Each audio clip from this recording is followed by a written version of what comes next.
জীবন, আমার মরণ, আমার জিন্দেগি। ইয়া ইলাহি,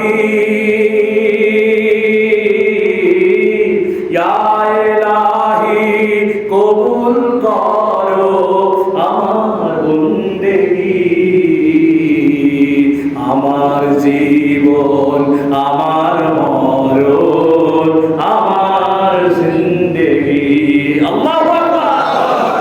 নামাজ পড়ি কার সন্তুষ্টির জন্য? এবারে এবার কার সন্তুষ্টির জন্য?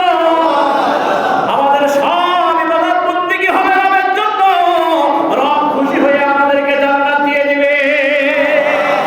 ওয়া কানা ইয়ামুরু আহলাহু বিস-সালাতি ওয়াস-যাকাত ওয়া কানা ইনদা রাব্বিহি মারদিয়া। যখন নামাজ হবে আল্লাহ সন্তুষ্টির জন্য, রোজা হবে আল্লাহ সন্তুষ্টির জন্য, হজ হবে আল্লাহ সন্তুষ্টির জন্য, যাকাত হবে আল্লাহ সন্তুষ্টির জন্য, ঈমান গ্রহণ হবে আল্লাহ সন্তুষ্টির জন্য, আল্লাহ পাক রব্বুল আলামিন খুশি হইয়া এই যে জান্নাতের মতো নিয়ামত, জান্নাতের মতো দৌলত আল্লাহ দান করে দিবে। সুবহানাল্লাহ।